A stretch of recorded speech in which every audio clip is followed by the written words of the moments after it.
The following is a production of TeamBoydTV.com. The Black and Blue Podcast.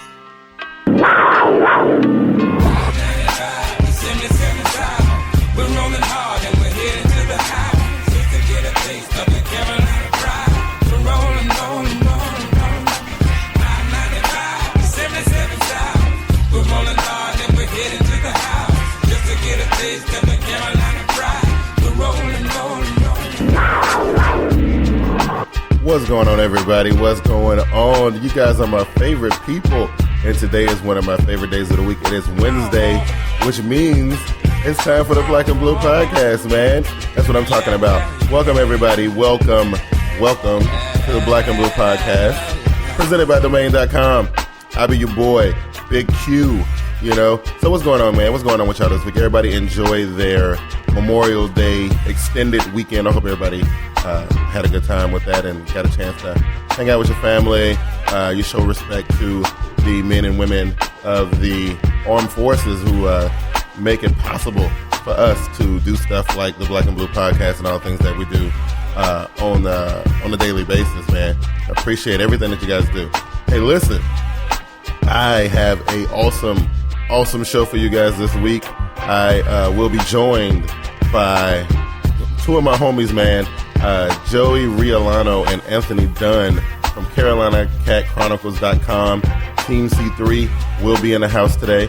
We're gonna chop it up, talk about their journey, into the whole foray of digital media representing the Carolina Panthers, how they became Carolina Panthers fans, stuff like that. We're gonna talk about all that, and that's kind of the basis of it. But before we get into all that, though, let me ask you guys, I remember around this time last year, or maybe a little later, the ACL injury, season-ending stuff kind of started, and it looked like the whole thing is going on again this year. We have up to this point, I think yesterday we had the count went up to 2. We have 2 season-ending ACL injuries.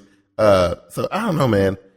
Me and JB did a show last season about this very same thing, and it's amazing to me how nothing. We kind of thought that it would have been addressed in the offseason by the commissioner and the NFL Players Association, stuff like that. But I haven't heard any mention of this at all, and so now the ACL count is starting. We're at 2 right now. One of the boys that used to play here, Dominic Hickson, man, Chicago Bears guy, just got signed and everything, free agent and whatever, won't be playing this season, and that's kind of sad.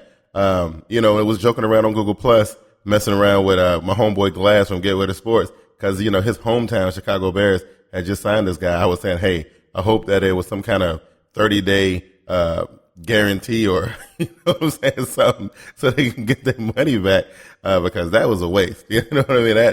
That is, his season is done already. The guy I want to say, what's his name? Marquise Lee, somebody Lee from the Dallas Cowboys. His season is finished. He's done. And I don't know, man, if this season is anything like last season, that count is going to continue to go up. And let me ask you guys something, because, me and JB talked about this for a little bit, and we kind of, was trying to put our heads together, trying to figure out what was going on. What do you guys think is the major cause of this? Because, I don't know if I paid that much attention to it the season before last, but I know last season, these lower extremity injuries piled up like nobody's business, and I'm so surprised that ain't nobody said nothing about this yet.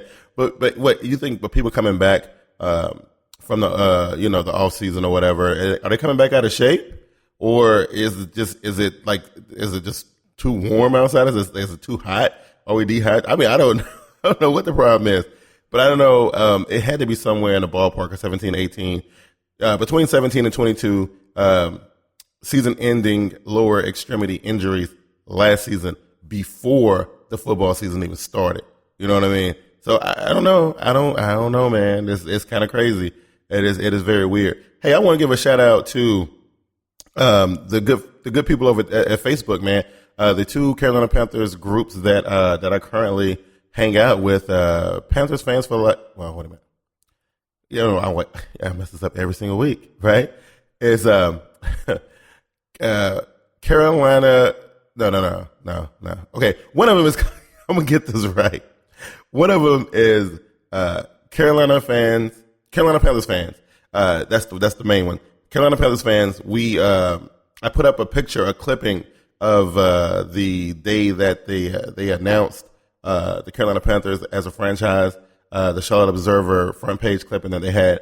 And the guys showed it so much support and so much love. I think that thing had over close to 300 likes on it and whatnot. Everybody shared their story about where they were and what happened and how old they were when the team was announced. And I learned a lot about a lot of people. And that's one of the things that I kind of enjoy about doing the Black and Blue podcast this season is that I'm getting to know a lot of you Panther fans, man, especially on these Facebook pages and stuff. I put the same newspaper clipping up on PanthersForLife.com on Facebook, that Facebook group, and same situation, man. The guys just, and I know it's nostalgic and everybody's like, oh, I remember that day. And, it was something cool to look at, and 20 years later, it's nice to kind of go back and look at that, you know what I mean? And say, wow, because for me, I was 16 years old when it happened. I remember it very vividly. But yeah, again, for the people in those Facebook groups and on the Google Plus groups that the Carolina Panthers fans Google Plus groups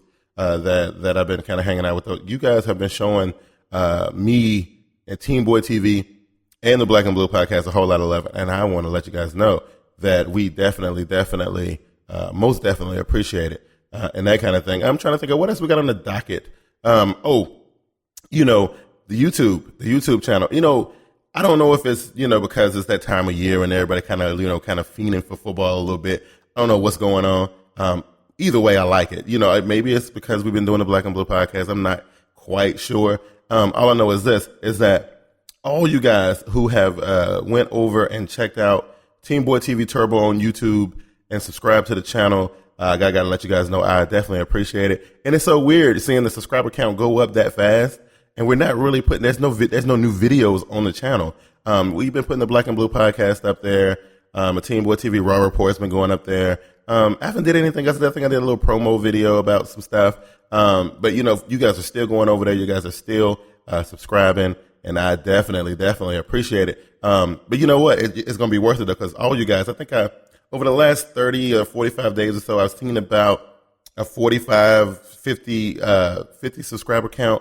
Over the last, month and a half. It's been amazing, to be honest with you. I think that that is cool, and you guys are going to definitely appreciate it when we kick the season off. And we're going to do it a little early because, of course, if you guys don't know by now, I'm gonna tell you about this every week until it goes down because we're getting close. July 9th.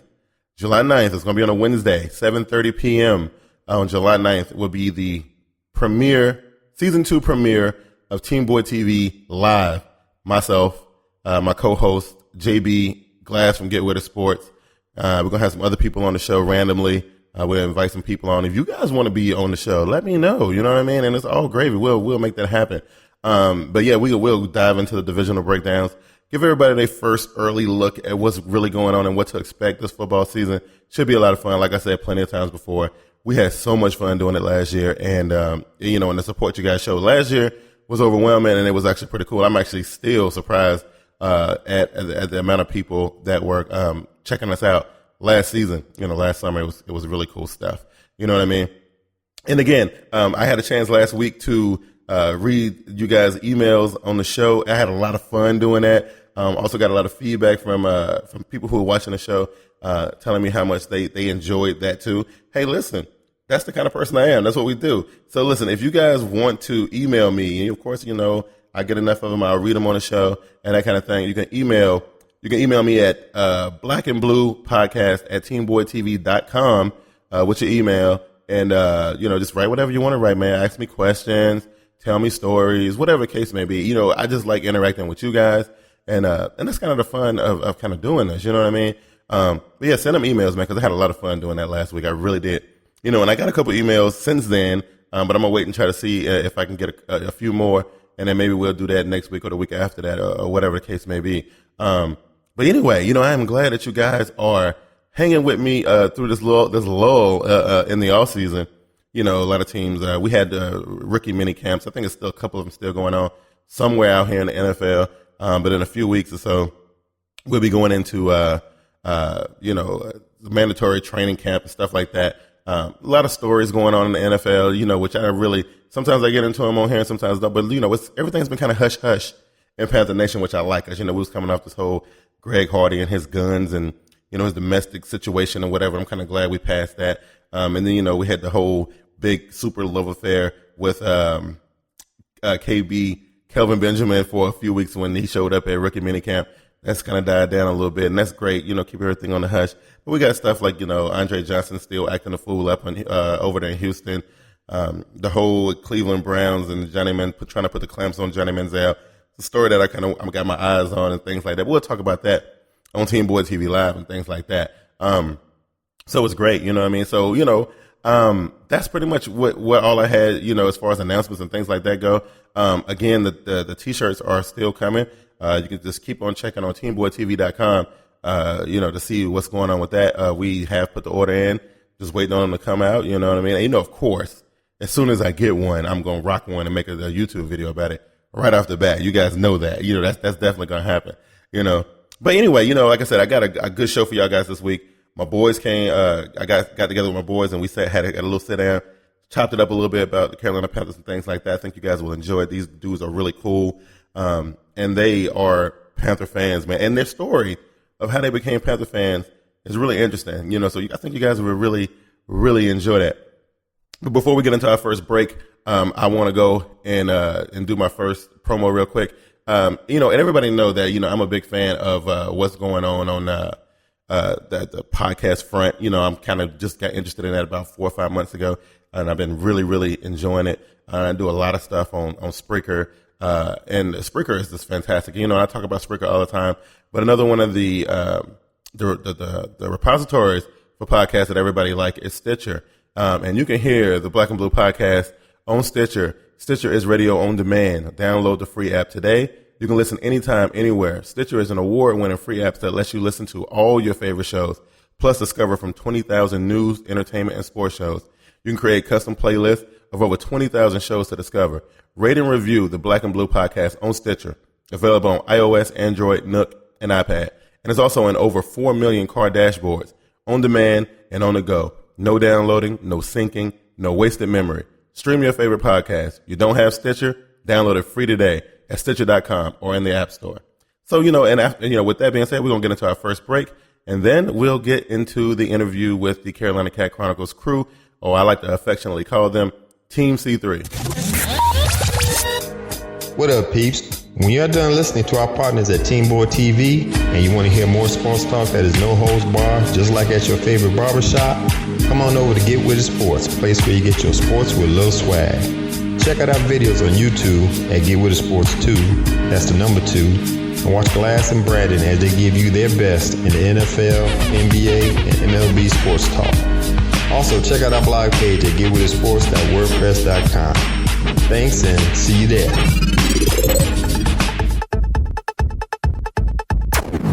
The Black and Blue Podcast.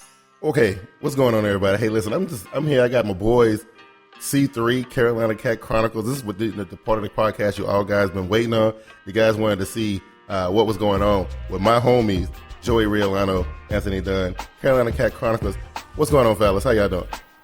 What's up, Big Q? Thanks for having us on. No problem. Hey, Big Q, man. I've been looking forward to this, buddy. I know, me too. And you know what? A lot of the people who are faithful followers of the Black and Blue podcast, they hear me talk about my C3 homies all the time, and I figured, you know what? Who better to be the first guest on the Black and Blue podcast than Team C3? You know what I mean? Word. That's pretty good. Hey, listen, how about we let everybody know exactly who you guys are. I'm going to start with you, Joey, man. Tell me a little bit about yourself and what's going on with you. All right, I'm Joey Riolano, co-founder of CarolinaCatChronicles.com, a.k.a. I'm also known as the freaking Puerto Rican. Living life in the low country of South Carolina, the Charleston area. I spent about 5 years or so in the Charlotte area back in the mid to late 90s. And really became a Panther fanatic at that time. I used to go to a lot of games before Bank of America Stadium was built. And I've always talked football. I played football in high school and college, and I've always been just a fanatic of the game. And Tony and I met when I was living in Greenville, North Carolina. I've known Tony since he was 15 years old. Wow. Yeah, since I was a young buck. Yeah, and we became really good friends. We were roommates for several years, and Carolina Cat Chronicles is just really a product of the passion that we have for this Panthers football team. That's awesome, man. That is fantastic. And I think because all the stuff that I've watched from you guys, I don't know if I ever heard that story. I don't know if I have or not. You know what I mean? What's up with you, Anthony? What's your background, bro? This is Anthony Dunn, the other half of C3, and with the face made for radio. And, AKA the Professor. We just be loving on the Panthers, man. And we started our site really. We never thought it was going to be a website. Mm-hmm. We didn't even we never intended to do anything like this. Is that me and Joe, like he said, we were old roommates in college, and he moved to Charleston, and we just stayed in touch. And generally, we stayed in touch through football. Mm-hmm. And we would just call each other and talk like at halftime or after the football game or something like that and catch up in the process. And we finally just said, man, we need to just write this mess down and keep track of it. If we were doing it anyway, we were just writing on everybody else's blog posts and comments. And we were like, hey, let's start something for what we like. And so what we started with C3.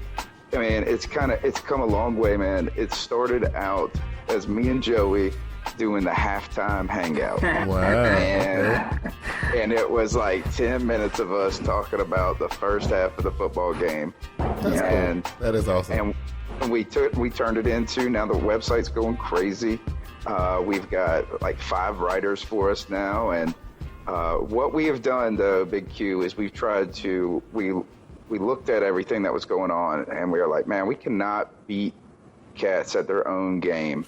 You ain't gonna beat the Charlotte Observer at the news. Right. You ain't gonna beat Cat Scratch Reader as the fan forum, I guess, or whatever it is they are. I haven't really figured that out, what Cat Scratch Reader is, because they're kind of like a mix. They try to be news sometimes, and then it's so we just said this is like, let's just make a site by fans for fans, and all we do is just bring it as Panther fans, and we don't try to pose as sports journalists. I thought of this, Joey, today, and we're going to put it on the website in the About C3, is let Bill Voth report the news. Let us retort. I like that. That's pretty good. That's actually pretty good. That's dope. And really, that's what it was about for us. We weren't trying to compete with ESPN or Fox News or anything like that. That's not what we're about. We will tell you right up front that we're totally biased toward the Panthers. There is no unbiased. We are completely pro-Panthers. Right. And not to the point to where we won't call somebody out. It's not that bad. Yeah. But we're not trying to be news reporters. Absolutely. We're not. We're fan-based information, and we report that information from a very fan-focused perspective. I like it, though. I think it's a pretty good idea. And what's funny, when me and Vernie was kind of like checking it out for the first time, and we sitting there, we watching, and we're like, yo, these guys kind of like, they got the same kind of idea that we had, because I remember in the beginning for us, it was like, and we caught flack from everybody by the way we presented the videos and stuff. It's like, oh, you guys are trying to be like ESPN. And, and it wasn't really like that. I just wanted to do something different. But at the same time, you guys are right. Us as, guys on the internet, doing YouTube stuff, podcasts, things like that, we don't claim to be, rivals or somebody that's competing with NFL Network and things like that. We're just giving you a straight up fan-oriented outlook on whatever's going on. And, and I was instantly drawn to it, so much so that, I reached out to you guys, and you guys invited me on the show a couple times. The very first time I had a lot of fun. Regular. Oh, yeah, it's been a blast, and that kind of thing. So let me ask you this. when you guys were thinking about going into the video, the YouTube era, trying to get, the stuff a little bit more out there, you guys were nervous about being on camera, or I mean, how did that go? Well, I'll say the first thing I thought was the very same line that Tony used. Oh man, do I have a face made for radio? That's the first thing I thought. But it's one of those things where once you get into it and you get behind the camera and you just start talking and you start thinking about football, and the conversation takes over your mind. You're not really thinking about who's watching, and really frankly you don't care because you're there to state your opinion and to state what you think about the team. And you get so involved in the interaction that I guess there is a little I guess you're a little camera shy at the very beginning, but once you do a couple of takes or a couple of episodes, you get over that quick. Absolutely. What about you, Tony? I think, I kind of work in front of a lot of people, right? And so I'm in front of people all day, every day.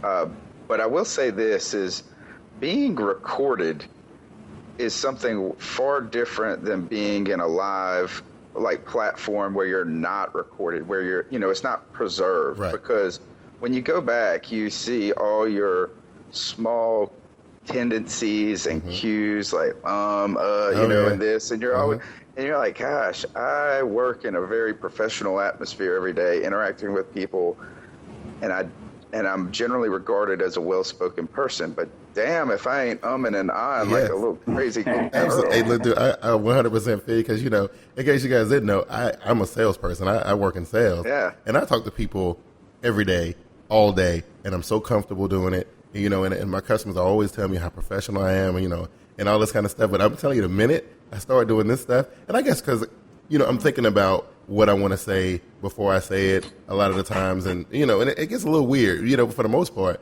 But I don't know, for me, after watching myself a gajillion times, I kind of just took my mind off of it. Like, you know what? This person that I'm presenting to the world is who I am, and that's the way I looked at it, Yeah, So. I think that's what I wanted to get back to, Big Q, as you said, is that's who I am. And what I've found is that when you try to make the shows or the site or the articles something that you're not. Right.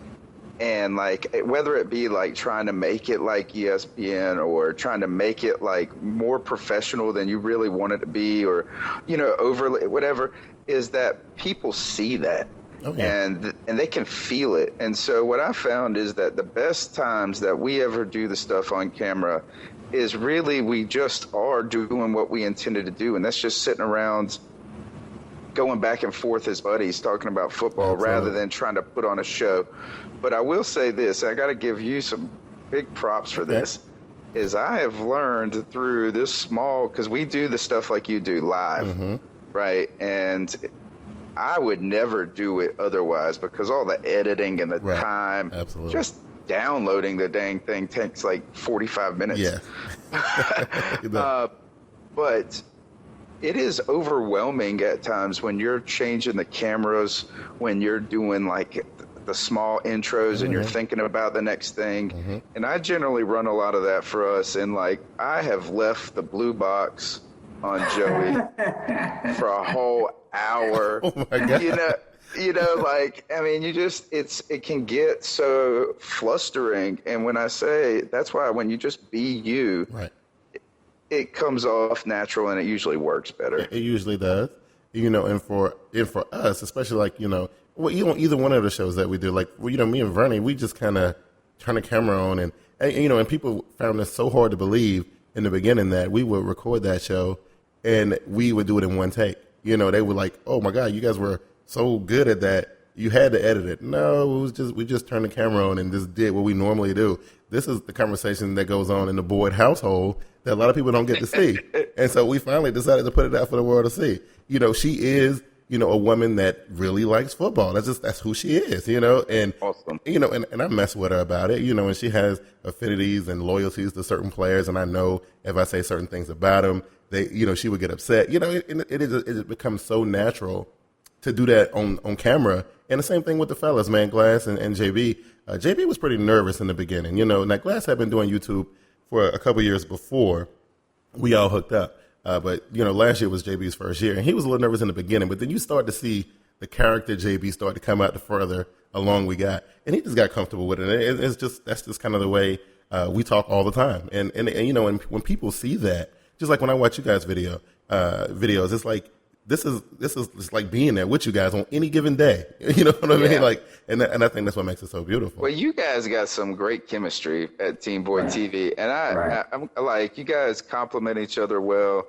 Whenever you come on the show, Big Q too, I think you complement our personalities well, and that's kind of the key with this stuff is to not have. You have to have a dynamics of personality. I got two questions. Well, one question though about JB because I love JB's perspective on, like, I watch all y'all's stuff. And we appreciate it.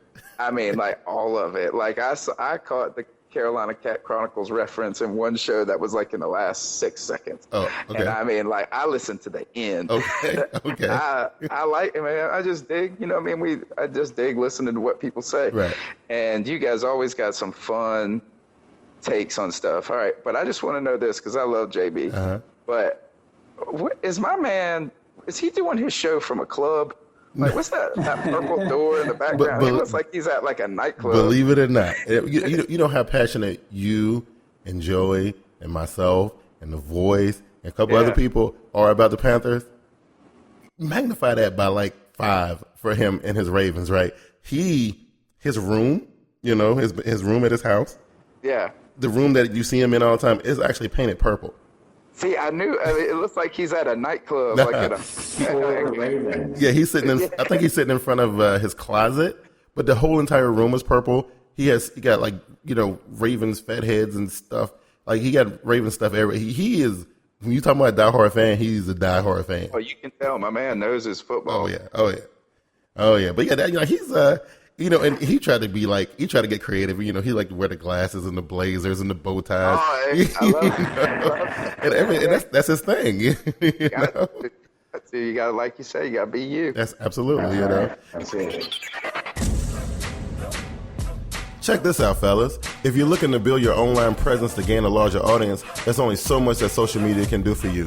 Although social media is a powerful way to build a following, there's nothing like having your own hosted website, and that's where Domain.com comes in. Domain.com offers the very best in web hosting services, and with plans starting at just under $4 a month, it's super affordable as well. And now, because you guys are faithful followers of Team Boyd TV's Black and Blue podcast, you can get yourself a sweet combo deal if you go to TeamBoydTV.com and click the Domain.com button. Once you click the button, you get redirected to the Domain.com promo page where you sign up and use the promo code DOMFREE. That's DOMFREE. You get yourself a free domain. That's a free website that you can use to build your audience with. And Domain.com web hosting is packed with bonus features too.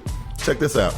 All web hosting plans come with $100 Google AdWords bonus, $50 Yahoo/Bing search marketing credit, $50 in Facebook advertisement, and free YellowPages.com listing. And get this, a free toll-free phone number if you live in the United States.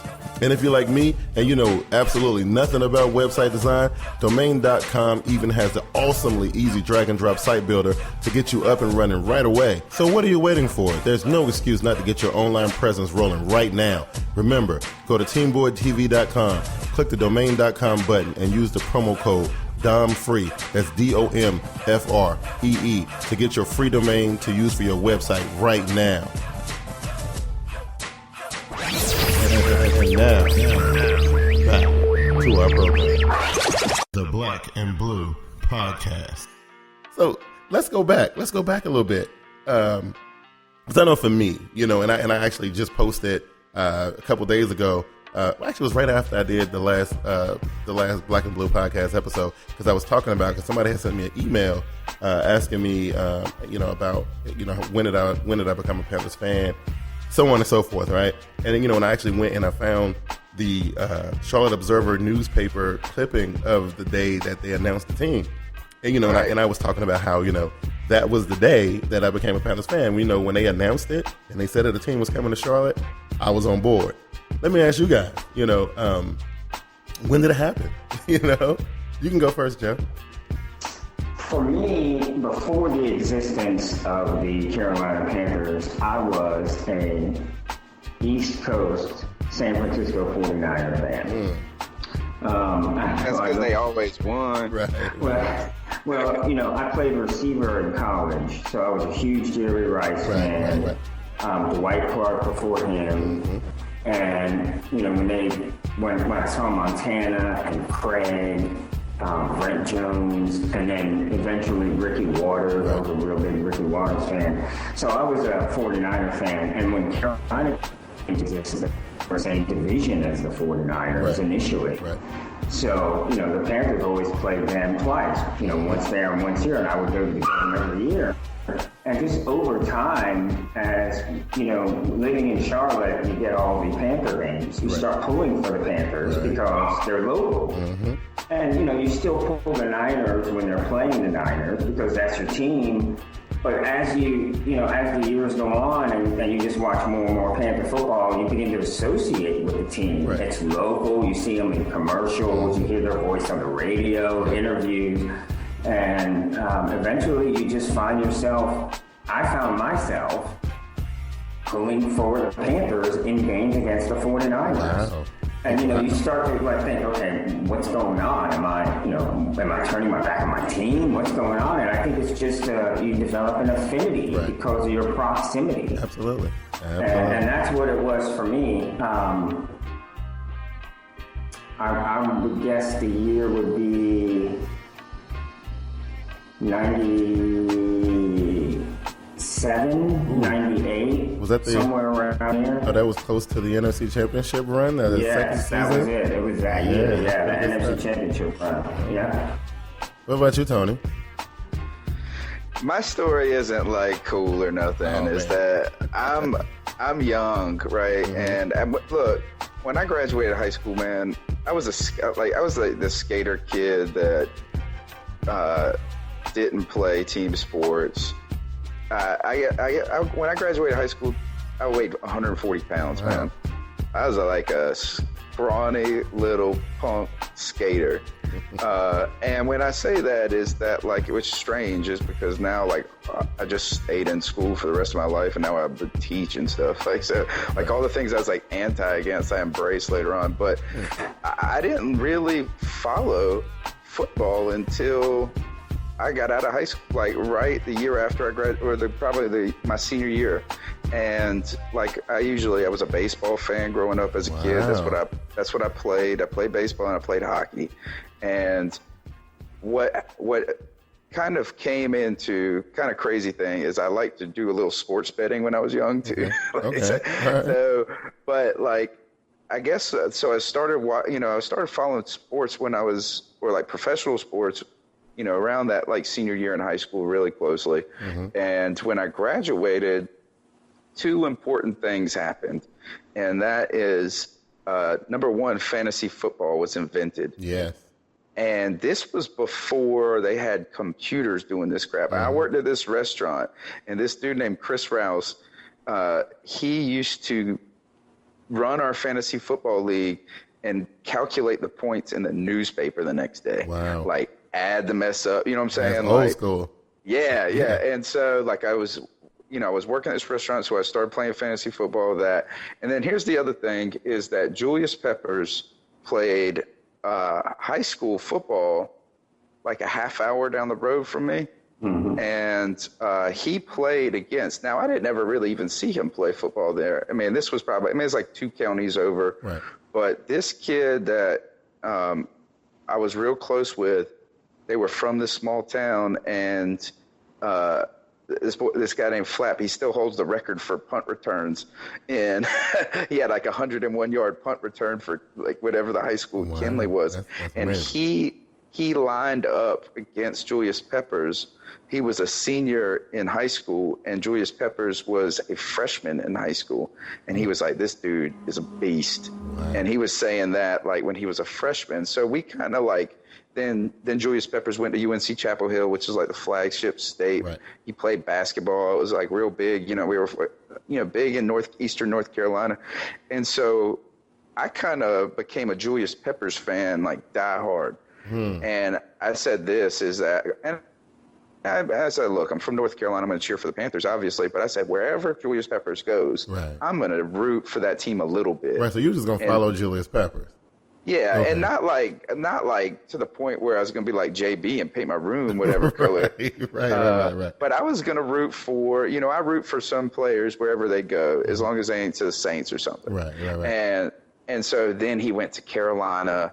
Like all of it came together. I got a Julius Peppers. I was probably the first dude to buy a Julius Peppers jersey, way on the day one. Wow. And so that kind of moment just seeded it, and then from there on, it's just been like I've embraced it.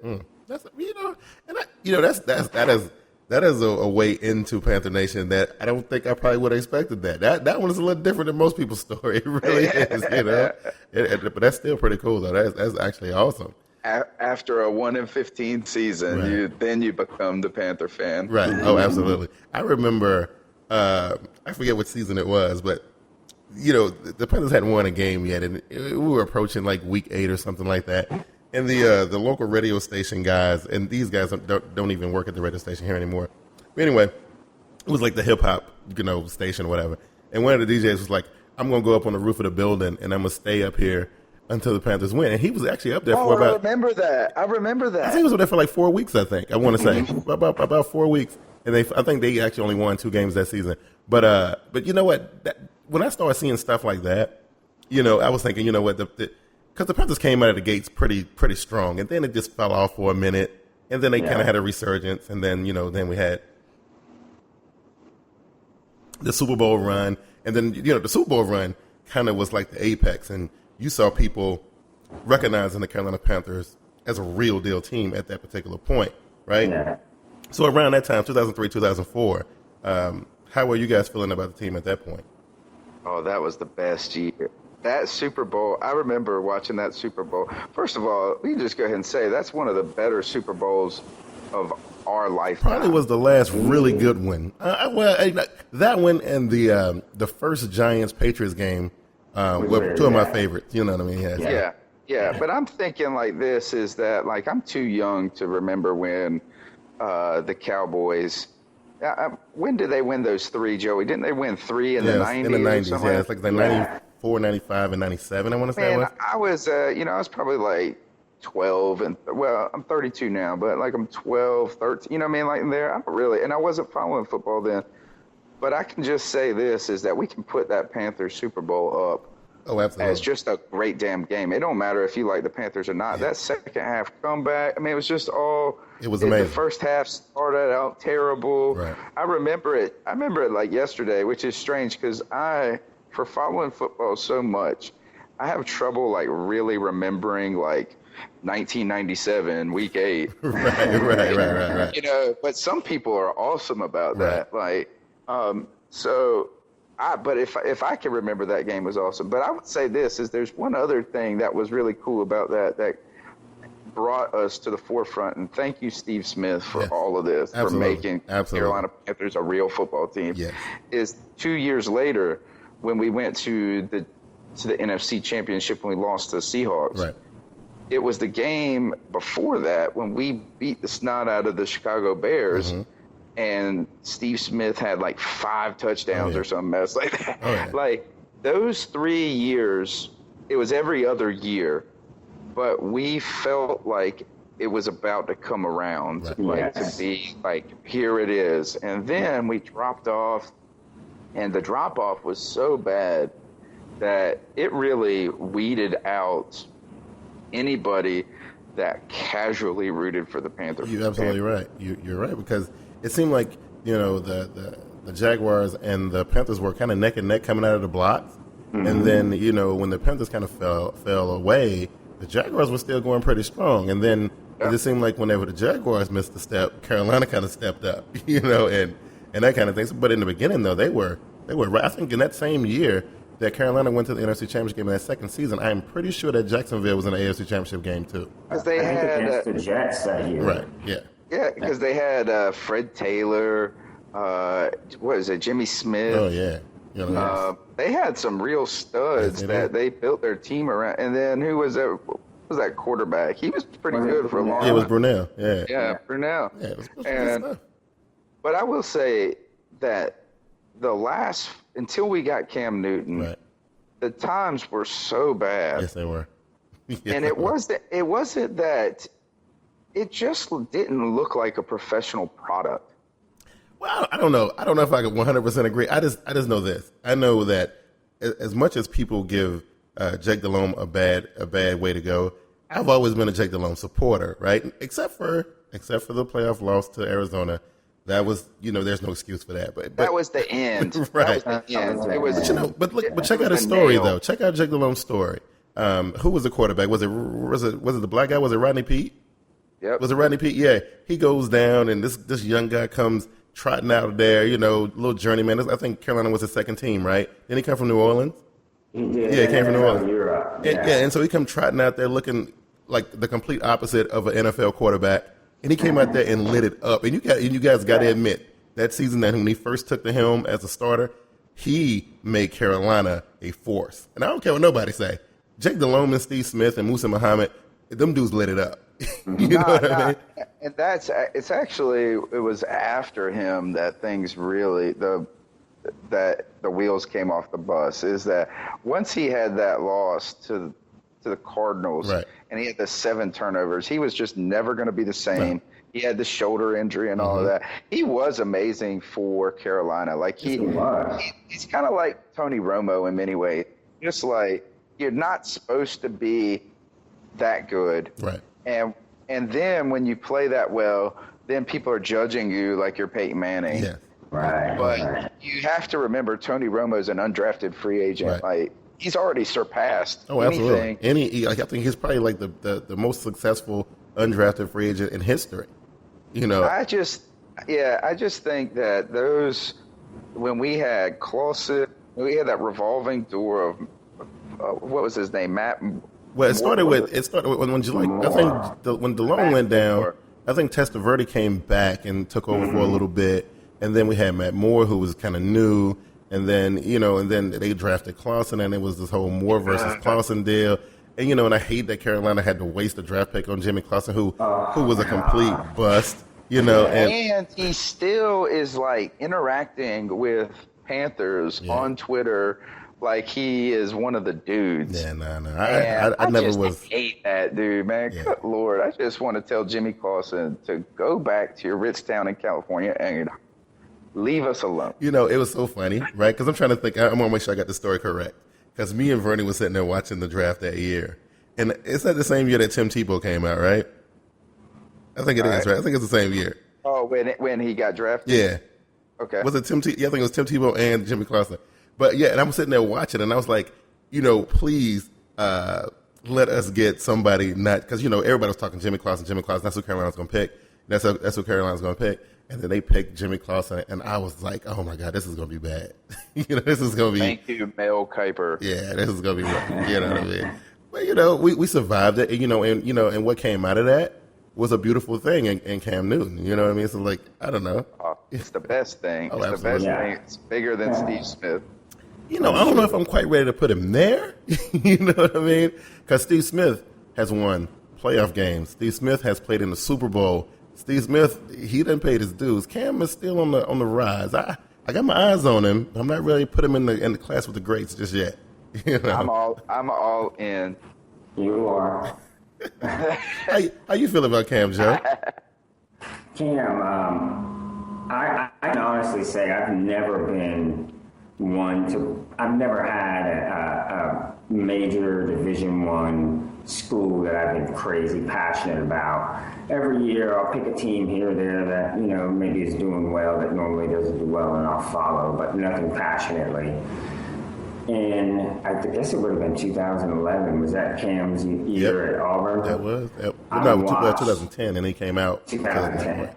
Yeah. I watched every game he played in, and I can say, beyond a shadow of doubt, that he was the best college football player I have ever seen. And he won games that the Auburn Tigers should have lost. Right. Cam won them. Right.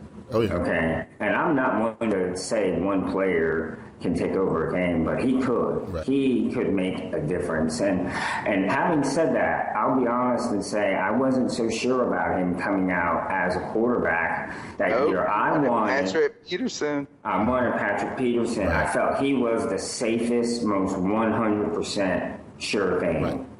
And he still is, I think. He is. Isn't it true that Rivera and them were kind of like, not really saying anything until the very, very, very end about, who they wanted to take? I kind of had a feeling that it was because we were in bad shape quarterback wise. We were a mess. So, and I guess Rivera felt like, and you got to make a splash. It's your first year on taking over a team. Obviously they're the worst team in the league. They got a number 1 draft pick. And you got to do something to set the tone. And I think even though the Peterson pick wouldn't have been bad, but I think to get the No, we would have made the playoffs last year, though. Well, but not without Cam. I'm just saying. I mean, Patrick Peterson is good, Right. but I mean that. Yeah. And it's hard. I don't know that you can justify picking a defensive back with your number 1 Number pick. 1, right? Absolutely. Yeah, I don't know that Big that's ass. possible, but now you look at it, and I have to say, watching Cam play that first year, there were times when you looked at him and it looked like he felt so uncomfortable, like he was just not really sure what to do, Right. and it was instinct took over. That's exactly what it looked like to me, which was good in a way, and it was bad in a way because he made a bunch of bad throws. But when he was doing the whole dancing and scrambling and spinning and pirouettes and all this stuff And somersaults in the air. I mean, you gotta love that. And somewhere in the middle of that, we forget that he had the potentially best rookie season ever. Oh, absolutely. I mean, like, I was watching one of those NFL shows, and I hope it was filmed before Cam Newton, and it wasn't. And it was like best rookie, and he wasn't even in the top 10, man. Right. Like, I know they went with all the old school guys, but we watched something remarkably special that year. What's special? I would say this though, all of those people, and obviously I would say this a lot because I've said that like 10 times in the last half hour. Blaine Gabbert. You remember everybody wanted us to take Blaine? Yes, Gabbert? I remember that. Yes, Yeah, whatever. I said Cam Newton I still get it. I still have it on record that I was from Cam Newton. Because here's the thing is, how can you turn down a dude that has the best physical skill set ever for a quarterback? Oh, absolutely. Now, maybe he doesn't reach the plateau that I want him to be, but me and Joey have been saying this for a long time. Like, he has the physical capability to be the best. He does. Ever. He does. And I think people will say what they want to say about the sophomore season. I think that was a learning experiment for him. Learning how to be a little bit more of a pocket passer, because last season we saw a good dose of both. We saw what he could do from the pocket and how deadly and precise he was at times, even though sometimes his passes went a little high and the interception count did get a little scary sometimes. But he was better than he was the first season. And then of course he still you put some pressure on him, and you better be careful because he is going to make you look foolish. Cam is his own worst enemy. Yeah. Is that the only reason that he does not have any success, like at times when he doesn't, like when he's like things are coming off for him, is there's two reasons. He gets mentally down on himself because he's such a competitor, and he goes into like pouty Cam mode. Which is I had a lot to say about that season. But he's learning. I try to remind people this is that dude was 21 years old when he came out of college. Absolutely. And then he had the best season ever. If you asked me to do anything without pouting when I was 21, I mean, it wouldn't happen. But the other thing that we see a problem with Cam is that he's such a phenomenal athlete.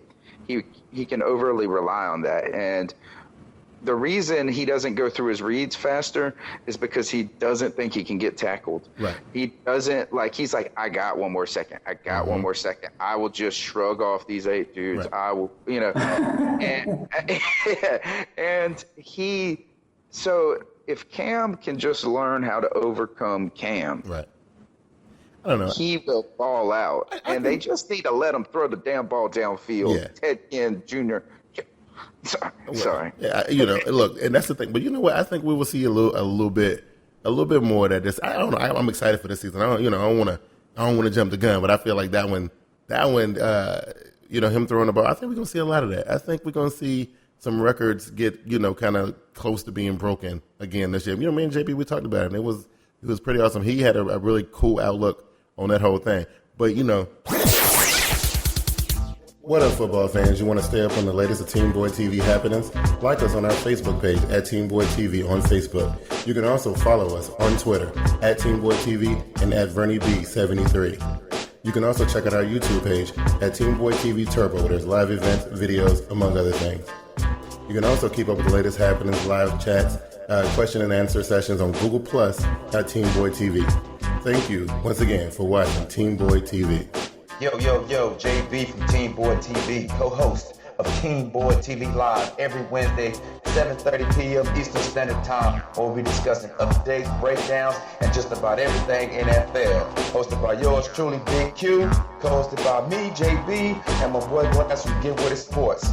If some reason you missed the show, still haven't had your fill, visit TeamBoydTV.com. The Black and Blue Podcast. Since I got you guys here, we got to talk about this. I know it's been a couple months now, and I can't wait to get JB on here to get his introspective on it. But we talked about Smitty. He was talking about Cam. And, I thought when Cam came to Carolina, we saw a resurgence of Agent 89. I mean, like the things that he was doing in Cam's first season, Steve Smith looked like a different dude. He looked like he was maybe 5 or 7 years younger that particular season. And it was like, oh, that's the old Smitty is back. The old Smitty is back. But we got to talk about Smitty, man. I know it's one of them things that, the scab was just starting to form on it. We got to peel it a little bit. But, I want to get you guys' introspective on that. I want to see how you guys, I know for me, I said my piece, and I want to hear what you guys got to say about it, Joe, get on after that. Yeah. I have a perspective from in the locker room. Right. Is how I see this. Mm-hmm. In the beginning, when Steve Smith came to this Carolina Panthers organization, you had some pieces in place. Right. You had Mike Minter, Ricky had Ricky Prohl, you had Muhammad, the defensive end Rucker. Yeah. You had these guys already in place, and Dan Smitty Morgan comes in, and he's a young buck. He's tough. He's got a lot of spunk and fire in him. But these guys are veterans, and they're like, "Yo, young buck, you better keep it in check." Right. And they're able to sort of act as a buffer between him and the coaches, and him and the rest of the locker room. Right. Well, you start to take away those pieces. Mike Minter retires, Ricky Prohl retires, Mike Rucker retires, Dan Morgan gets traded, and then Smitty starts to become more of a prominent figure in the locker room. Right. With less people running interference between him and the rest of the organization. So I don't think Smitty's a bad dude. I don't think that at all. You're not going to find a bigger Steve Smith fan than this guy right here. Okay, but I understand that sometimes when there's a transition, when you have a lot of young people in a locker room, a person with the personality that Steve Smith has can throw it off, right. Can rub things the wrong way, and sometimes have his passion be perceived in a negative light. Absolutely. And I think that's personally, that's what I think happened. I think that the people who had come into power in the Panthers organization, i.e. Gettleman, saw the dynamic and the way the dynamic was shifting, right. And knew that he needed to put the leadership role on one of the young guys, i.e. Cam Newton, and let this become his team. So and the way to do that is to get rid of some of the players who have the leadership role. Well, on that same note, though, Tony, and those points are very, very valid. But I don't know, we was talking about Cam Newton and how he was kind of, and this was coming off, the year before, he was showing a lot of immaturity and, and the whole loser face, Gatorade towel, nonsense. You know, and No, that, he can't. and now you take, you know, the one guy who was able to hold this together, right? Because, you know, I understand how everybody's saying, like, you know, they wanted people like Luke Kuechly, who had only been there for 2 years, and Cam Newton, who only been there for 3 years, to step up and take over a team that neither one of them was ready to do. You know, I just didn't feel like with that particular Cam that we saw, I don't think he was ready. Just like I don't feel like RG3 was ready to be the leader of that locker room. I just feel like they kind of wanted it to go one way. I think leadership is something that has to be organic. I don't think you can force it. You know what I mean? But how you feel about it? I got 3 points on this and we've talked about this ad nauseum on the website. Us three here, we have just gone, you know, and I still have stuff to say about this after all of that.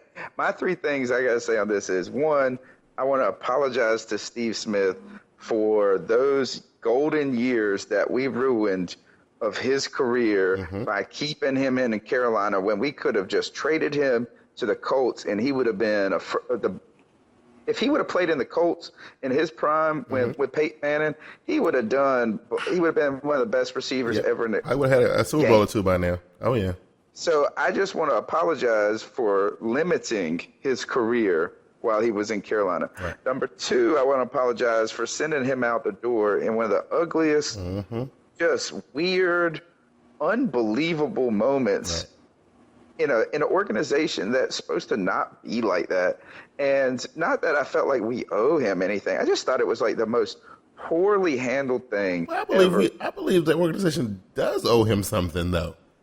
You know what I mean? You don't owe him any money. I mean, it's a game, and you're an employer, and you're an employee, and you got to build your roster the best you can. Yeah, but it's a little thing called respect, though, man, and dues paid. You know what I mean?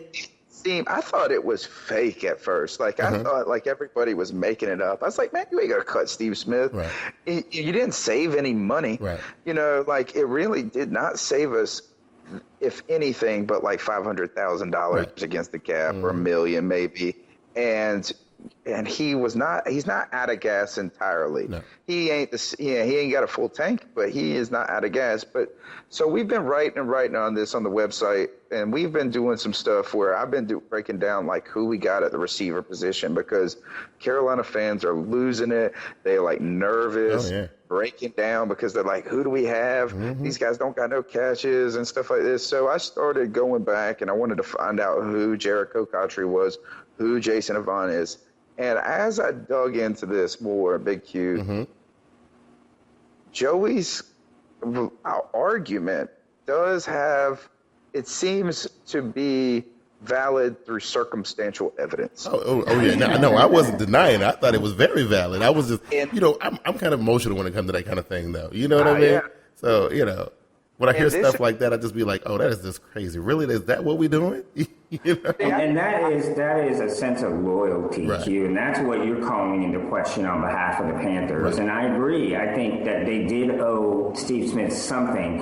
One thing they owed him was a much more respectful exit than the one that they gave him. I 100% agree. Because that was I was embarrassed as a Panther fan for the way that it went down. Absolutely. When Steve Smith is the most mature dude in the situation, there's a problem, right? Because I thought he handled that thing with get him in the face. I thought he handled that with the utmost class.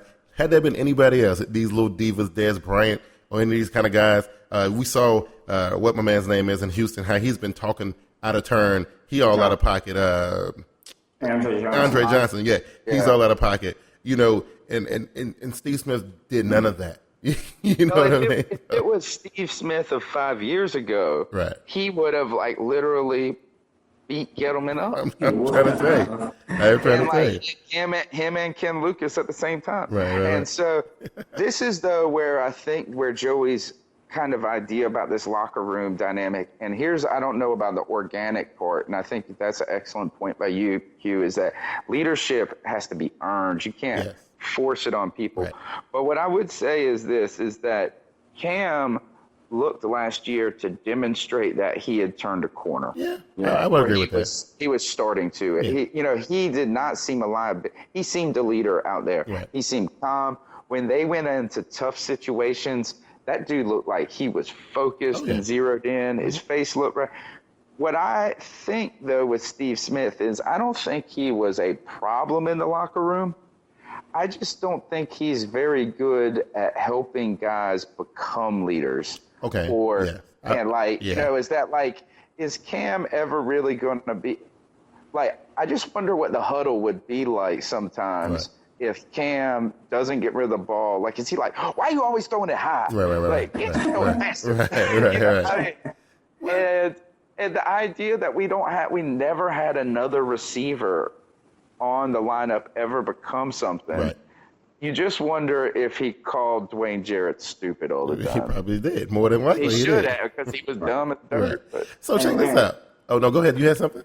Yeah, I was going to say, I think that's the point that you're making, both of you guys are making. I can see where it makes sense, because leadership does have to be organic. Mm-hmm. But in order for that leadership to flourish, it has to be put into an environment that's conducive for it to flourish. And I think with Steve Smith in there, that was affecting the environment of the locker room enough to where it would kind of keep Cam, in a smaller role. Right. And so this is my thing. We asked him for this. Well, I ain't gonna say we, because we kind of didn't ask for this, but the general manager asked for this. He wanted to see what Kuechly and Newton can do. They're gonna be trial by fire. They got nobody to hold their hand. So then when they fail, if they fail, hopefully they rise to the occasion. I'm hoping they do. But if they fail, the conversation's going to be crazy. I already know how it's going to go. Joe, I want to ask you and Big Q this about Steve Smith, and this idea is, could Gettleman be trying to craft a certain type of leader, or is that, we know Steve Smith was emotional. Mm-hmm. We know he was, and he's like I am in some ways. I'm like, I can be too honest for my own good sometimes. Is that I just if you want to know something about me, you ask it, and I just tell you the whole dang truth. Right. And sometimes you don't need to be like that. And a lot of times, and I think with Cam, he is at a moment where he's getting to the point where he can be a leader. Right. He's starting to want to be one.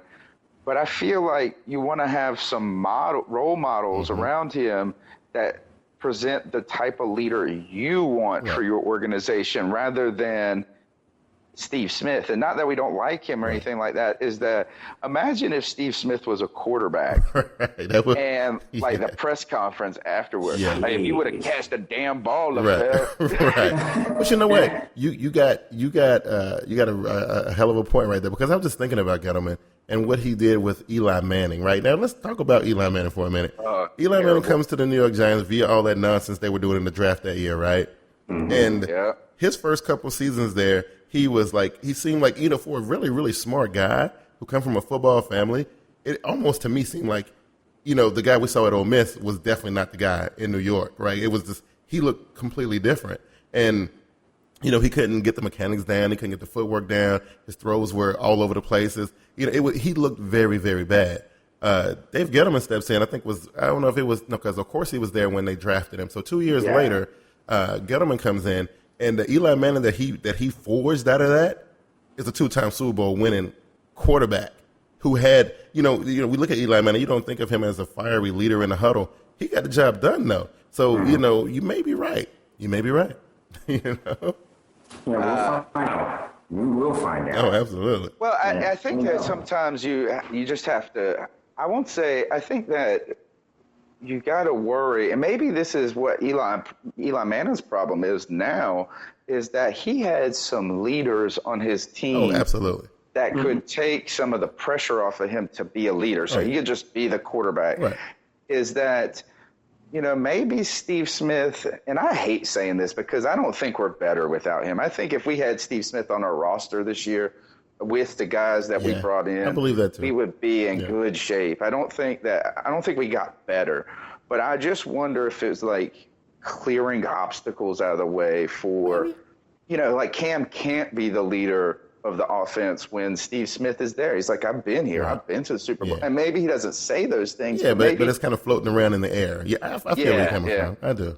I feel exactly where you're coming from. I still think that screw it. We should have Steve Smith still. So I don't care. I still don't like it. I'm trying to figure out all these ways. Right, maybe to use him for like third and short or something. You know, you ain't got to use him as an every down, wide receiver. You know, you don't have to do that. Because, I mean, honestly, he wasn't drawing the same kind of attention he was, drawing a couple years before anyway. So, I mean, I don't know. Ask him to be that. Right. If you want him to be a number one now, you're just silly. I mean, because he certainly ain't going to be a number one in Baltimore and that kind of thing. No, but he'd be a great number 2 or 3. Oh, yeah. So I think as a team, it was the right move. Oh, yeah. I don't like it. Right. I don't like it. I think it was the right move. I don't think we're as good as we would be with him, but I do think overall as a group, we're better than we were at receiver than last year. Joey loved Dave Gettleman. That's what it is. Well, you know what? You know what, though? I'm with him because you know what? I said it plenty of times on this podcast, is that, at first, I was looking at Gettleman, he had the horns coming out of his forehead and all that stuff. But, I'm starting to see it, and I went and checked his background now, and I looked at the work he did in New York, and I'm just saying, I want those results. If he had to do the same kind of thing in New York, and it turned out positive for New York, hey, I give him a shot, 2 Super Bowls? Yeah, I'll take that. They've stunk since he's been gone. Well, yeah, you know what I'm saying? So, one more thing, we're going to take a look ahead real quick before I let you guys get out of here. I've been holding you guys to say we're only going to be here for a little while, but I had you guys here for like almost an hour. We're going to take a quick look ahead. I know it's been a lot of conversation, a lot of stuff about, Kelvin Benjamin, and even the little stuff about, at the rookie minicamp when he made a couple spectacular catches and everybody's making it into a big deal and everybody else was saying, oh, my God, this is rookie minicamp. You guys acting, So just real quick, give me you guys thought on KB and what you think his impact is going to be on the team going forward. Joe, you go first. All right, Big Q. I'm going to say this. When we did our draft special, you were the only one that was positive in the reaction. Yeah. I think it was a bad pick. It wasn't the pick I wanted. Right. It wasn't the pick I would have made. Mm-hmm. But I'll say this. I don't think there's a better receiver coach in the NFL that this young man could have to mentor him coming into an NFL season. Yeah. I think Ricky Prohl he was a brilliant tactician as a receiver, and those type of people that are those type of athletes that are tactical athletes make excellent coaches. And he got a Super Bowl ring. And he's right. Yeah. So I think Kelvin Benjamin's upside is huge, but what scares me is he could also just turn out to be a Dwayne Jarrett. He could. But you know what? Everybody's keep bringing up Dwayne Jarrett. I think if Dwayne Jarrett got a chance to play with Cam, things would have turned out different. You know what I mean? I don't know. It's possible. You never know, right? I mean, because a lot of times, wide receivers can only Not with Steve Smith telling me stupid. Okay, you got that too. But, only wide receivers only can control what they can control. Is what you do when the ball is in the air, what kind of separate. Those things they can control. They can control those things, but how the ball comes off the quarterback's hand, if the ball is high, is it always low, is it overthrown, is it short? Those things they do to the wide receiver ain't got much much control over that. You know what I mean? So I don't know. Maybe Dwayne Jarrett got a raw deal. Now I ain't sitting here trying to defend Dwayne Jarrett. I'm just saying. Let me at Benjamin. That's what I got to say. Okay. All right. This is what I got to say about Kevin Benjamin is that I was not happy that night. Big Q almost had to give me like a Valium. Yes. You were pretty intense. I was like, yo, calm down. Just chill out. And I'm not happy. Look, I think, and people think I'm the most bizarre football fan, especially with the Panthers, and that I think Kelvin Benjamin was a safe pick. Yeah. And everybody's like, what do you mean a safe pick? He could drop the ball in this. Is that he is so big. Like, really, how bad can he be? Right. You know what I mean? Like, if he's going to catch the ball in the red zone. Yeah, I think worst comes to worst. Even at his worst, he'll still be serviceable. I think he will still be something that would help the team in small ways. Maybe not that big explosive guy, and you never know. He may be that big explosive guy. You still don't know. He's not going to be Calvin Johnson. He's not fast enough, but we don't need him to be. Right. what I was upset about that night was not Kelvin Benjamin, but everybody trashed me for the month before the draft about, Gettleman's BPA, best player, best value, best player. Yeah. And anytime we were writing or talking on the show or anything about anything, and I suggested that you might go another way and pick for need and value, right, people just got all over me and like, oh no, Gettleman sticks to the formula. Right. And I just don't believe that Kelvin Benjamin was the best player available at that moment. I don't either. But like I said on the stream that night, I really believe, and I still don't have any kind of conclusive evidence to back this theory up, but I do believe that, the best player available was probably still sitting on the board, the guy that they had the eyes on, but Benjamin just happened to fall to him, and I just feel like Pro or some other people was in his ear saying, hey, listen, that's my guy. We made a deal. You said if he was going to be there, we'll take him. And think about it. They still needed him. It was still a need. So I'm cool with that. Right. I'm cool with that. I just don't like when people are trying to front that it was like, best player available only. Right. Yeah. Because what I wanted us to do, and I'm going to cheer for Kelvin Benjamin. I hope he goes and blows it up. I just don't think he's going to be explosive between the 20s. Right. I think that once you get towards the red zone, that dude's value just goes up and up and up and up and up. Well, and on third downs and stuff like that, is that you just throw the ball over to him high. But you got to admit, though, he has a really, really sure-handed supporting cast. I mean, like the guys that they put around him are pretty much setting it up so this guy can elevate the superstar status. I'm telling you, that's what it looks like to me. Yeah, and I agree. And I think that I think he's going to be a good fit for Carolina. And I'm fine with that. I'm really cool if you just own up Gettleman to saying, like, we wanted him, not he was our highest rated. Right. Yeah. Right. No, I definitely don't think he was the best player available. But I'm with you on that. Right? I feel like, they say, oh, hey, look, he's not the best one, but he's still there. And nobody expected him to go before Evans or Watkins or, any of those guys. So, I mean, do you think he was the best one after those guys, though? I'm glad we took him over Marquise Lee because I think Marquise Lee is fool's gold. Right. And Kelvin Benjamin, he's not fast, but he's huge. Yeah. Yeah. So as long as he don't get fat, no, he'll be all right. Yeah. But Marquise Lee is that kind of old school receiver, like he's 5'10" or 5'11". He's not super fast. They try to say, he gets separation in his routes and crap like that. Yeah. He is just going to get swallowed up in the NFL and just be a regular, like Golden Tate or somebody. Well, let's hope so.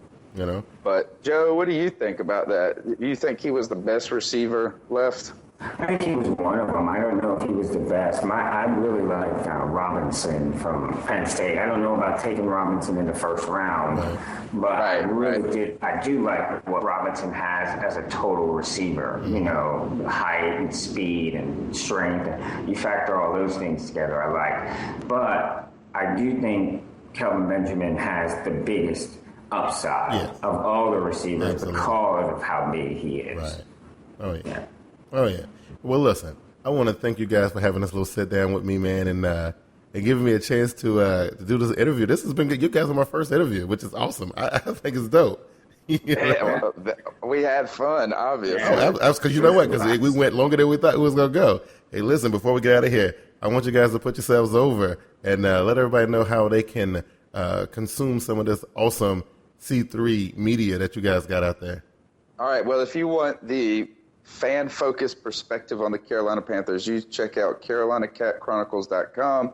You can follow us on Twitter at cat_Chronicles, and Joe will tell you the other places you can get at us.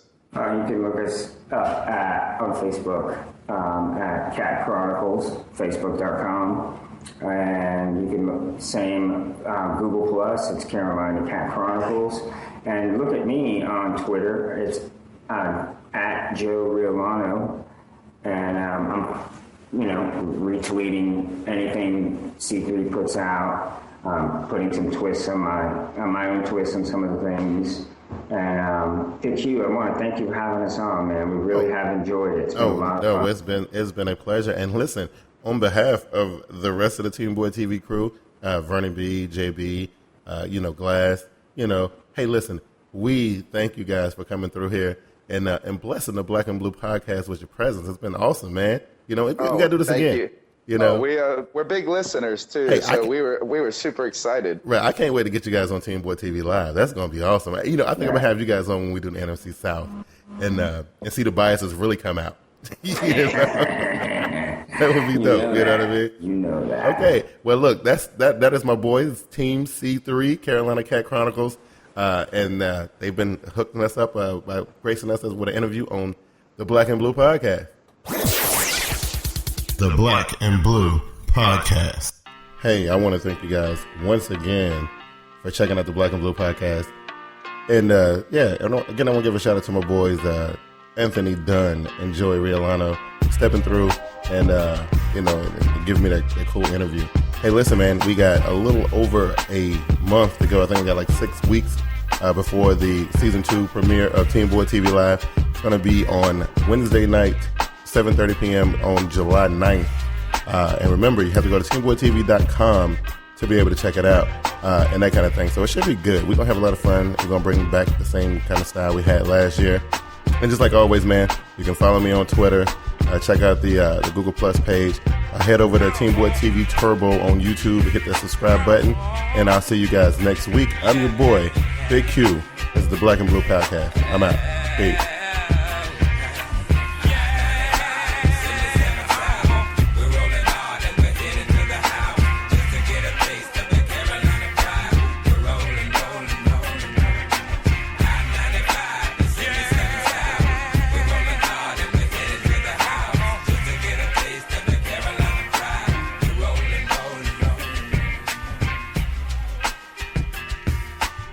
The Black and Blue podcast.